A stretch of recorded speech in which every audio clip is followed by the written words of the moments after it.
Assalamualaikum warahmatullahi wabarakatuh. Selamat siang, Mbak Mona dan juga teman-teman semua. Jadi pada kesempatan kali ini kelompok yang dibimbing oleh Mbak Mona yaitu ada aku, Miwa, Audra dan juga Syara akan membagikan pemahaman kita tentang teknik penulisan dari TKA. Oke, jadi aku akan mulai terlebih dahulu. Setelah membaca pedoman yang dikasih UI dan juga vokasi, aku itu bisa menyimpulkan kalau misalnya TKA itu bukan hanya kumpulan bab aja, tapi itu lebih ke alur cerita dari akademik magang yang kita alamin gitu selama satu semester. Dan di sini aku ada alur sederhananya dari pembuatan TKA, yaitu di mana kita cari masalah, teori, terus kita ke objek, kita analisis dan kita mendapatkan jawabannya gitu. Nah, biar ada gambaran besar gitu kayak TKA itu ngapain aja sih? Jadi untuk TKA itu di bab satu kita akan figure out masalahnya itu apa dan kenapa itu penting sampai kita bahas gitu. Dan juga bab 2-nya itu kita akan mencari teori-teorinya, bab 3 itu objek apa yang kita bahas dan juga bab 4 kita analisis dan yang terakhir bab 5 kita kasih kesimpulan dan juga saran gitu. Nah, sekarang untuk aku akan masuk ke detail perbagiannya dan bagian awal TK itu adalah bagian yang sering dianggap remeh, padahal itu secara akademik ini tuh bagian yang paling wajib dan tidak boleh salah gitu. Nah, bagian awal itu diawali oleh halaman sampul. Jadi halaman sampul itu adalah halaman terluar dari pertama. Dari tugas akhir gitu. Dan ini halaman yang paling pertama dilihat oleh pembaca, dosen maupun pihak administrasi. Dan juga ada halaman judul. Nah, kalau misalnya halaman judul itu sebenarnya informasinya itu mirip sama halaman sampel, tapi dia tuh fungsinya beda. Kayak halaman judul itu lebih ke fungsi untuk penjelasan akademik dari tujuan penulisan TK tersebut. Jadi perbedaannya itu apa? Halaman sampul itu identitas luar, sedangkan halaman judul itu lebih ke identitas akademiknya. Nah, ini kita langsung lanjut ke halaman pernyataan originalitas. Jadi halaman pernyataan originalitas ini itu lebih ke menunjukkan bahwa ada janji gitu kayak janji ya ini tugas akhir aku sendiri, aku nggak ada nyontek, aku nggak ada pakai ide lain atau pakai karya orang lain. Jadi kampus itu pengen kita tuh dengar janji kalau misalnya karya ini hasil buatan kita sendiri dan kita bertanggung jawab sama isi-isinya gitu. Nah, selanjutnya ada halaman pengesahan. Jadi halaman pengesahan ini itu bukti kalau misalnya tugas akhir kamu itu udah dicek dan udah diokein gitu sama dosen pembimbing. Ibaratnya kayak udah distempel dan tanda kalau misalnya tugas akhir kamu itu udah boleh lanjut dipakai gitu. Dan ini penting karena tanpa halaman pengesahan ini TKA kamu itu belum sah secara akademik. Terus juga ada kata pengantar. Kata pengantar itu lebih ke bagian etika akademik, bukan bagian ilmiah gitu. Kata pengantar itu lebih ke bagian sopan, isinya itu bilang terima kasih kepada teman, dosen, orang tua, Tuhan, yang dimana itu yang membantu proses kalian dalam pembuatan TKA gitu. Terus kalau bisa isinya itu jangan terlalu panjang, terlalu personal, dan pakai bahasa yang tidak formal gitu. Selanjutnya ada pernyataan persetujuan publikasi gitu. Nah, ini tuh halaman yang dimana kalian tuh kayak kasih tahu kalau misalnya aku udah izinin tugas akhir ini untuk dipakai kampus untuk kepentingan akademik.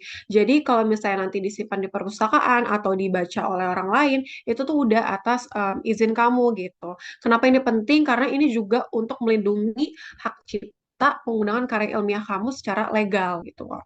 Dan selanjutnya ini ada abstrak. Ini ada bahasa Indonesia dan ada bahasa Inggris. Jadi ada dua halaman.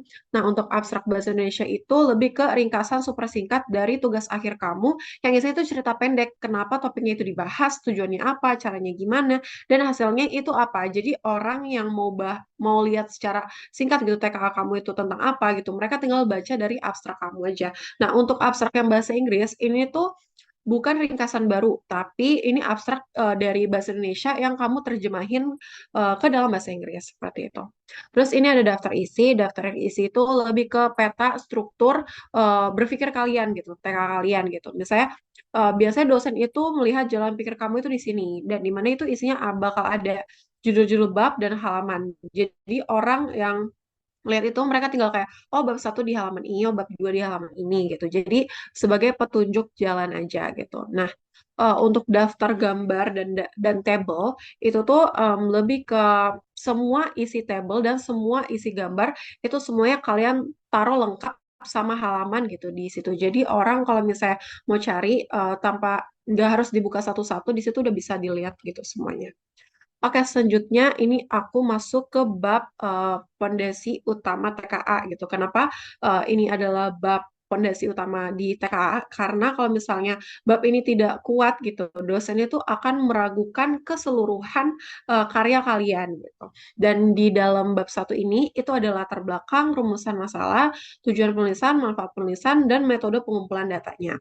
Nah, untuk latar belakang itu adalah bagian cerita yang ngejelasin kenapa tugas akhir kamu ini dibuat. Jadi diceritain dulu kondisi umumnya itu gimana dan dibahas sampai ketemu masalahnya. Jadi inti bagian dari latar belakang ini tuh lebih ke mau bilang nih ada masalah loh, makanya tugas akhir ini perlu dibikin dan perlu dibahas gitu. Nah, untuk rumusan masalahnya baru deh kalian jabarin di situ kayak sebenarnya mau cari tahu apa sih gitu. Jadi isinya itu bakal seputar pertanyaan-pertanyaan yang bakal dijawab di akhir gitu. Nah, tujuan penulisannya ini sebenarnya sama kayak rumusan masalah, tapi tujuan penulisan itu lebih ke tujuan akhir ini dibuat untuk mengetahui atau menganalisis ini gitu. Terus ada manfaat penulisan. Manfaat penulisan itu lebih ke jelasin tugas tugas akhir ini itu gunanya apa, seperti kayak bisa nambahin ilmu kah, bisa juga bantu perusahaan atau pihak tertentu kah, kayak gitu. Jadi intinya habis dibaca ini tuh untungnya apa gitu untuk para pembaca tersebut. Dan yang terakhir itu ada metode pengumpulan data. Metode pengumpulan data itu lebih ke cerita singkat kamu tuh dapetin data itu dari mana. Misalnya dari ngeliat langsung, kak ngobrol sama orang, atau baca buku atau jurnal gitu. Jadi biar dosen kamu tuh tahu kamu nggak sembarangan gitu ngumpulin datanya. Dan juga ada teknik tertentunya gitu. Seperti itu. Oke, sekian dari aku bisa dilanjutin dengan yang lainnya. Terima kasih. Bab 2 dilanjutkan oleh aku, Audra. Jadi setelah ada bab 1 yaitu pendahuluan, kemudian ada bab 2 yaitu tinjauan pustaka. Jadi tinjauan pustaka itu tuh berisi konsep, teori, dan istilah ilmiah yang kira-kira itu tuh relevan dengan topik TKA yang kita ambil. Dan kemudian pembahasan ini tuh bakalan menjadi landasan teoritis yang akan digunakan untuk menganalisis permasalahan yang nanti bakalan kita bahas di bab-bab selanjutnya. Nah, eh, pada bab ini tuh kita tidak diperkenankan untuk memasukkan pengalaman kita selama magang atau opini pribadi kita, tetapi kita harus memasukkan penjelasan teoritis yang bersumber dari literasi ilmiah, seperti buku-buku, buku teks, laporan hasil penelitian, seperti tugas akhir skripsi, tesis, dan disertasi, maupun jurnal atau artikel penelitian. Nah, contohnya misalnya seperti ini nih. Judulnya Strategi Konten Media Sosial Universitas Indonesia dalam Mengelola Citra Perguruan Tinggi. Nah, dalam judul ini pastinya kita harus mengetahui bagaimana strategi konten ini dong, karena kita kan mau membahas tentang strategi untuk konten media sosial Universitas Indonesia kan ya. Jadi pertama-tama tuh kita harus mencari tahu dulu strategi konten itu tuh seperti apa, lalu dijelaskan, lalu apa hubungannya dengan eh, TKA kita nanti selanjutnya di bab-bab selanjutnya. Dan untuk bab 2 ini tuh rujukan minimal terdiri dari 5 jurnal ilmiah dan 5 buku textbook dan sumber lainnya.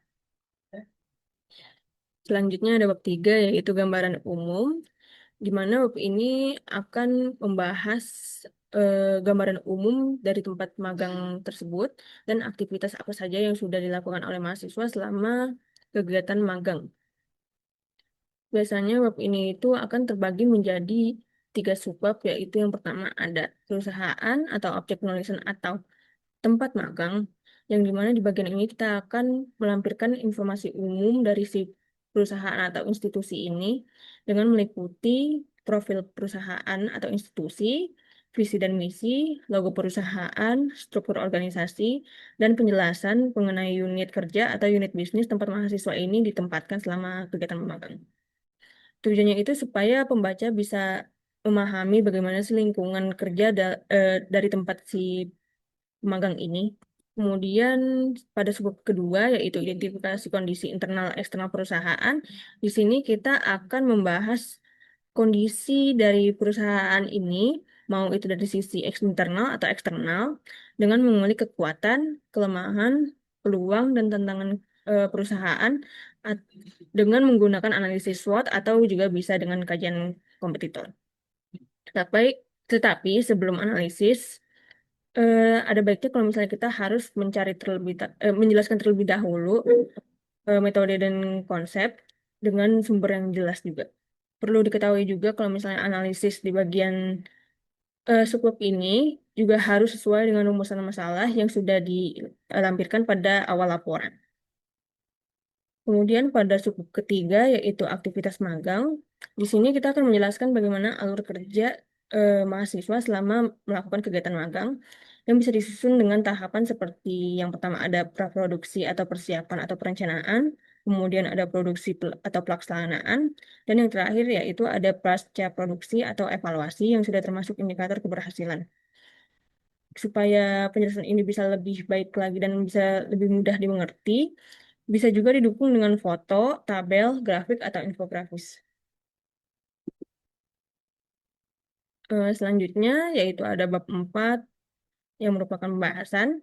Bab ini merupakan inti dari laporan magang ini sendiri, di mana bab ini akan membahas jawaban dari rumusan masalah yang sudah dirancang pada awal laporan ini, dengan mengaitkan teori pada bab 2 yang sudah dipilih dengan praktik yang sudah dilakukan oleh pemagang atau mahasiswa selama bekerja di lapangan dengan contoh misalnya seperti dengan hasil kerja, karya, solusi yang sudah dilakukan oleh mahasiswa selama memecahkan masalah selama melakukan kegiatan magang, dan kita harus membahas setiap rumusan masalah dengan secara terpisah dan sistematis.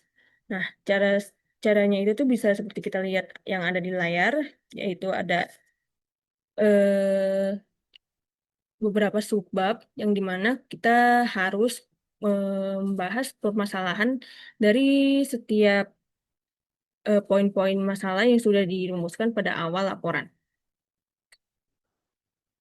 Oke, jadi bab 5 ini tuh di sini saya menuliskan singkat saja, tapi saya akan menjelaskannya. Di bab 5 ini berisi kesimpulan dan juga saran. Dan kesimpulan itu kita ambil dari mana sih? Kita ambil dari bab 1 hingga bab 4 tadi, dan kita jadi simpulkan.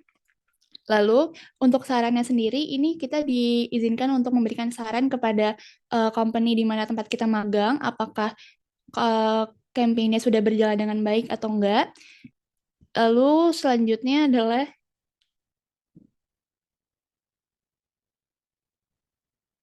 next slide. Selanjutnya adalah untuk daftar referensi atau daftar pustaka. Nah, di daftar pustaka ini sebenarnya ada banyak, tapi saya rangkum menjadi 3, yaitu di mana ada buku, jurnal, dan juga website. Dan untuk referensi sendiri, kita tidak boleh mengambil dari Blogspot, Wikipedia, dan juga dari AI. Dan ini adalah cara contoh penulisannya. Untuk artikel di website itu biasanya kita tulis judulnya dulu, lalu tahun penerbitan, lalu tempat penerbitannya, lalu juga baru tanggal, dan setelah itu baru websitenya, link websitenya. Lalu ini adalah jurnal online. Dan untuk buku biasanya kita nulis tahunnya itu setelah namanya. Lalu kita untuk judulnya kita biasanya pakai italic dan tempatnya. Sekian dari uh, presentasi kami. Mohon maaf apabila ada salah kata. Terima Terima kasih. kasih. Terima kasih.